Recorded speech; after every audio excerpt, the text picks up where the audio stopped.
రెడీగా మరో బ్రేకింగ్ ని చూస్తున్నాం. ఏపీ ప్రజలకు ప్రభుత్వం మరో శుభవార్త తెలిపింది. ఇవాళ మరో 75 అన్న క్యాంటీన్లను ప్రభుత్వం ప్రారంభించనుంది.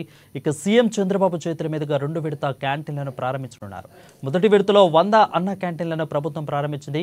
ఇక రాష్ట్ర వ్యాప్తంగా 203 అన్న క్యాంటీన్లు ప్రారంభించాలని ప్రభుత్వం నిర్ణయం తీసుకుంది. ఇందుకు సంబంధించి అధికారులు ఏర్పాట్లు చేశారు. ఇక ఇవాల్టి ప్రారంభ కార్యక్రమంలో ముఖ్యమంత్రి చంద్రబాబు పాల్గొని ప్రారంభించనున్నారు. ఇక ఈసారి విశాఖ నగర పరిధిలోని 25 క్యాంటీన్లను ప్రభుత్వం ప్రారంభిస్తుంది. ఎమ్మెల్సీ ఎన్నికల కారణంగా మొదటి విడతలో ఇక్కడ క్యాంటీన్లను ఏర్పాటు చేయలేదు.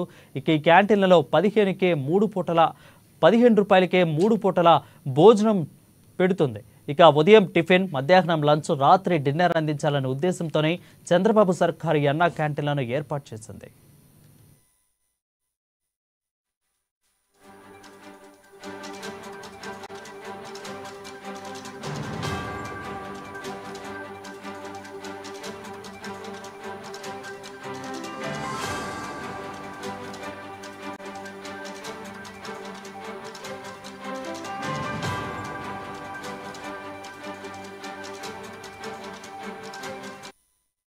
బ్రేకింగ్ చూస్తున్నాం. ఏపీ ప్రజలకు ప్రభుత్వం మరో శుభవార్త తెలిపింది.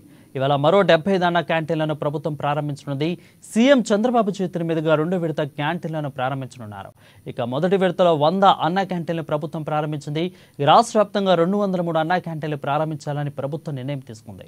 ఇందుకు సంబంధించి అధికారులు ఏర్పాట్లు చేశారు. ఇవాల్టి ప్రారంభ కార్యక్రమంలో ముఖ్యమంత్రి చంద్రబాబు పాల్గొని ప్రారంభించనున్నారు. ఇక ఈసారి విశాఖ నగర పరిధిలో 25 క్యాంటీన్లను ప్రభుత్వం ప్రారంభిస్తుంది. ఇక ఎమ్మెల్సీ ఎన్నికల కారణంగా మొదటి విడతలో ఇక్కడ క్యాంటీన్లను ఏర్పాటు చేయలేదు. ఈ క్యాంటీన్లలో 15 రూపాయలకి 3 పూటల ప్రభుత్వం భోజనం పెట్టనుంది. ఇక ఉదయం టిఫిన్, మధ్యాహ్నం లంచ్, రాత్రి డిన్నర్ అందించాలనే ఉద్దేశంతోనే చంద్రబాబు సర్కార్ అన్న క్యాంటీన్లను ఏర్పాటు చేసింది.